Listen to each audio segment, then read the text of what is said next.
আসসালামু আলাইকুম রহমতুল্লাহি ওয়া বারাকাতুহু। প্রতিবারই আমি নতুন নতুন ভিডিও আপনাদের কাছে নিয়ে আসি। আজকে আপনাদের কাছে যে ভিডিও আমি নিয়ে এসেছি সেটা হচ্ছে এমএস ওয়ার্ড নিয়ে। আর এমএস ওয়ার্ডের যে বিষয়টি আপনাদের কাছে তুলে ধরবো সেটা হচ্ছে কিভাবে কেটে যাওয়া কোনো ফোল্ডার খুব সহজে আপনারা পাবেন, বা কেটে যাওয়া কোনো টেক্সট কিভাবে আপনারা পাবেন, অথবা বৈদ্যুতিক কারণে যদি হঠাৎ করে কম্পিউটার বন্ধ হয়ে যায় আর আপনার যদি কাঙ্ক্ষিত ফুলটা যদি কেটে যায় তাহলে সেটা কিভাবে রিকভার করবেন সেইটা আপনাদেরকে দেখাবো। অনেকেই সেটা জানে না বলে অনেকে অনেক বিভ্রান্তি বা অনেকে একটা কাজের জন্য একটা মনের একটা সমস্যার মধ্যে পড়ে। আর বেশি কথা না বলে ভিডিওটা শুরু করি। ভিডিওটা শুরু করার আগে আপনাদেরকে একটা জিনিস দেখাতে চাই। আমি আগামী আগস্ট মাস থেকে একটি বেসিক কম্পিউটার কোর্স চালু করেছি, যেখানে basic Windows operating system, Bangla ইংরেজি typing, MS Word, Excel, MS PowerPoint, internet ও ইমেল ব্যবহার, প্রিন্ট স্ক্যান এবং পিডিএফ এর সম্পূর্ণ কাজ আমি আপনাদেরকে হাতে ধরিয়ে শেখাবো। এবং সেখানে মাত্র 2000 টাকা বেসিক গ্রাফিক্সের মতো মূল্যবান কোর্সগুলো আপনারা শিখতে পারবেন। তাই যারা আমার কোর্স নিতে চান তারা 1, 2 ও 3 তারিখ সেই ফ্রি সেমিনারে জয়েন হয়ে আবার কোর্সটি নিতে পারেন এবং লাইফ টাইম সাপোর্ট পাবেন। প্লাস 3 শিফটে ক্লাস করানো হয়, 10টা থেকে 12টা, বিকাল 2টা থেকে 4টা, রাত 8টা থেকে 10টা, এই 3টি টাইমে ক্লাস করানো হয়। যে কোনো একটা টাইমে আপনাদের সুবিধা অনুযায়ী লাইভে এসে জুম, গুগল মিট বা জুমের মাধ্যমে ক্লাস কন্টিনিউ করতে পারবেন। আমি সর্বপ্রথমে এমএস ওয়ার্ড ওপেন করি। আমি সেখানে একটা টেক্সট লিখব।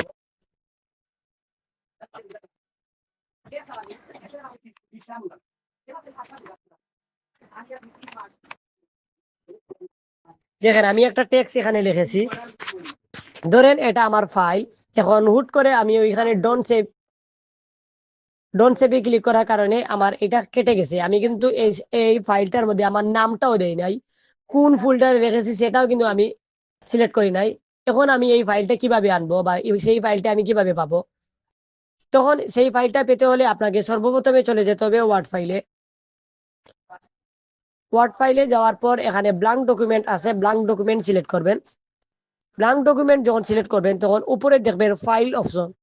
ফাইল অপশনে যাওয়ার পর এখানে যা দেখবেন ওপেন লেখা আছে, ওপেনে ক্লিক করবেন। ওপেনে ক্লিক করার পরে একেবারে নিচে চলে গেলে দেখতে পারবেন রিকভার আনসেভ ডকুমেন্ট। এই রিকভার আনসেভ ডকুমেন্টে যখন ক্লিক করবেন তখন আপনার টাইমের সাথে ম্যাচ করবেন 11টা 27। এখানে লেখা আছে যে 11টা 27, আর এখানে লেখা আছে যে 7/31/2026, 7টা 48 PM এসডি ফাইল। এই দেখেন এইখানে যদি একটু খেয়াল করেন, 7/31/2026, 7টা 49, অর্থাৎ এখানে লেখা আছে 7টা 48, এখানে লেখা আছে 7টা 49, অর্থাৎ 1 মিনিট আগে একটা রিকভারি ফাইল এখানে জমা হয়েছে। তখন আমি সেটাতে ক্লিক করব। সেখানে দেখাচ্ছে অটোমেটিকলি সেভ এস, অর্থাৎ আপনার যে রিকভারি ফাইলটা কেটে গিয়েছিল সেই ফাইলটা আপনাকে বলতেছে সেভ দেওয়ার জন্য। সেটা একটা ভালো সিস্টেম করে রাখা আছে এমএস ওয়ার্ড এর মধ্যে। আমি যেহেতু এখন সেভ দিচ্ছি না তাই আমি কেটে দিলাম। দেখেন আমার কিন্তু ফাইলটা কেটে গেছে। এই ফাইলটা কিন্তু বর্তমানে ছিল না। এই ফাইলটা কিন্তু আমি আবার নিয়ে আসতে পারছি। এখন দেখেন আরেকটা জিনিস, কারেন্ট চলে গেলে কোনো ফাইল যাতে না কাটে সেই সিস্টেমটা কিভাবে করবেন। সর্বপ্রথমে চলে যাবেন ফাইলে। ফাইলে যাওয়ার পর এই দেখেন নিচে লেখা আছে একবারে নিচে অপশনস। অপশনসে ক্লিক করবেন। অপশনে ক্লিক করার পর এখানে দেখবেন সেভে ক্লিক করবেন।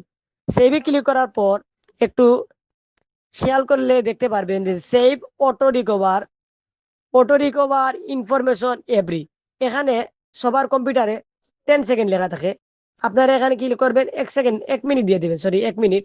1 মিনিট দিলে কি হবে, আগে আপনার মানে কম্পিউটার নিজে থেকে 10 মিনিট পর পর সেভ দিত, কিন্তু বর্তমানে দেখবেন 1 মিনিট পর পর সেভ দিবে। অর্থাৎ আপনি কোনো একটা কাজ করতেছেন, ভুলে গিয়েছেন সেভ দেওয়ার জন্য, সেটা দেখবেন কম্পিউটার তার নিজে থেকেই সেভ দিয়ে দিচ্ছে 1 মিনিট পর পর। তখন যদি কারেন্ট চলেও যায় তারপরে আপনাদেরকে দেখালাম রিকভারি অপশন থেকে গিয়ে আপনারা ফাইলগুলো আনতে পারবেন। অথবা রিকভারি অপশন যদি নাও থাকে, এই সাইটে ব্ল্যাঙ্ক ডকুমেন্ট ওপেন করলে এই সাইটে দেখা যাবে যে রিকভারি সব সিস্টেম গুলা। সেখান থেকে আপনার কাঙ্ক্ষিত সেই ফোল্ডারটা খুব সহজে এডিট করতে পারবেন এবং সেই ফোল্ডারটা সেভও দিতে পারবেন। আশা করি আমার ভিডিওটা আপনাদের ভালো লাগছে। আর যদি আপনারা কেউ ভর্তি হতে চান, আমার ভিডিওর কমেন্টে আমি হোয়াটসঅ্যাপের লিঙ্ক দিয়ে দেবো, সেখানে আপনারা জয়েন হয়ে নেবেন। ধন্যবাদ সবাইকে।